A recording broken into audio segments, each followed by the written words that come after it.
আর আমার ব্যাপারটা যেহেতু একটু ভিন্ন ভিন্ন কেন, আমি যেহেতু এখান থেকে আউট হয়ে গেছি 2 বছরের জন্য বা 3 বছরের জন্য আমি আউট আছি, আমি চিল্লাতে যাই, 40 দিনে চিল্লাতে যাই, 3 দিনে চিল্লাতে যাই, আমার এটা এখন ভালো লাগে, তৃপ্তি লাগে।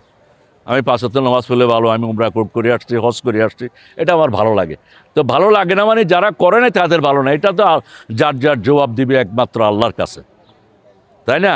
আমি ওই যে আমার আমার ওই যে বাগান, ওই যে গরু পালা ফার্মগুলো আছে, বাগান আছে, এটা সামাজিক কাজগুলি আমি বিশেষ করি। ওখানে একটা বড় মসজিদ আছে, হ্যাঁ হ্যাঁ, আমাদের ওখানে কক্সবাজার গ্রামের নাম হচ্ছে নোয়াখালী পাড়া, ওখানে একটা প্রায় 400 বছরের পুরনো মসজিদ আছে, যেটা আমি অনেক দিন ধরে এটা দেখাশোনা করি, পরিচালনা করি, ওইটা নিয়ে আসি। আর সভাপতি আর কি, সভাপতি হিসাবে আছি। আর হলে ওখানে সামাজিক কিছু কাজ করি আমি, সামাজিক কাজগুলি, আমাদের তো পাহাড়ি এলাকা, ওখানে মানুষের হয়, সেগুলি একটা কমিটি নিয়ে আমি একটু সামাজিক কাজ করতে আমার খুব বেশি ভালো লাগে। না আসলে কি মানে, ফিল্মের লোক যে এবাদত করে না সেটা যদি বললে ভুল হবে। প্রত্যেকেই আল্লাহকে ভয় পায়, এটা কর্ম, চলচ্চিত্রটা কর্ম, কিন্তু চলচ্চিত্র লোক এবাদত যে করে এটা কাউকে দেখায় করতে হবে না।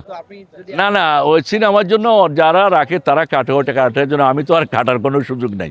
দাঁড়িয়ে রেখে দিয়েছি, ইনশাল্লাহ রাখিয়ে দিব, আল্লাহ যতদিন বাঁচায়। না এরকম না করে না মানে কি, এখন এটা হলো যার যার ব্যক্তিগত ব্যাপার।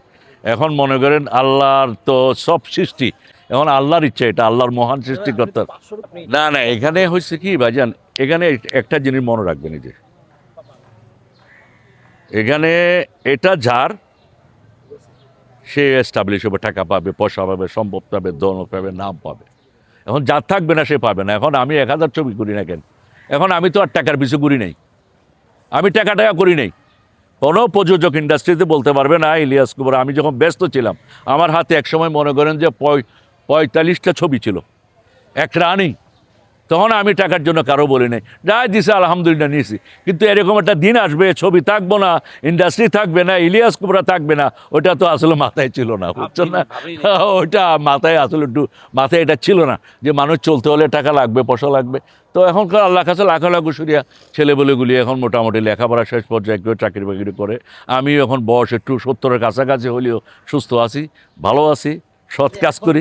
আমি যেহেতু একটু বয়সে একটু ভারী হয়ে গেছি, একটু সিনিয়র টাইপের হয়ে গেছে, তো আর কি গ্রামে থাকি, কক্সবাজারে থাকি, ওখানে আমার কিছু ব্যবসা বাণিজ্য আছে, গরুর ফার্ম আছে, পেঁপে বাগান আছে, ইত্যাদি কাজগুলি আমি করি, আমার এটা ভালোই লাগে।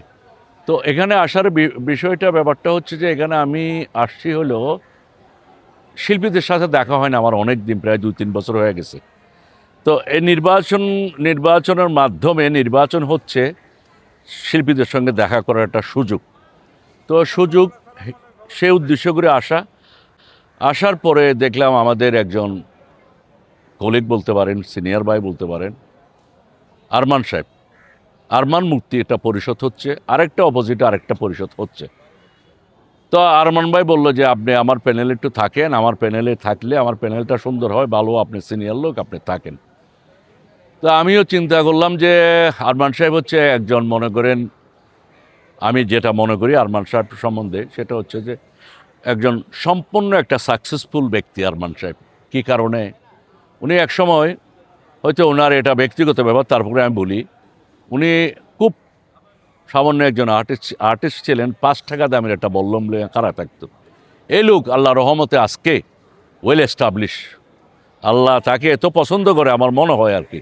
তার ঢাকা শহরে বাড়ি আছে, গাড়ি আছে, ফ্ল্যাট আছে, এবং একটা ছেলে ডক্টর আছে, আর একটা মেয়ে তার ব্যারিস্টারি পড়তেছে। তার মানে আমি মনে করি সে একজন সম্পূর্ণ সাকসেসফুল মানুষ, আল্লাহ তাকে অনেক পছন্দ করে আমার কাছে মনে হয়।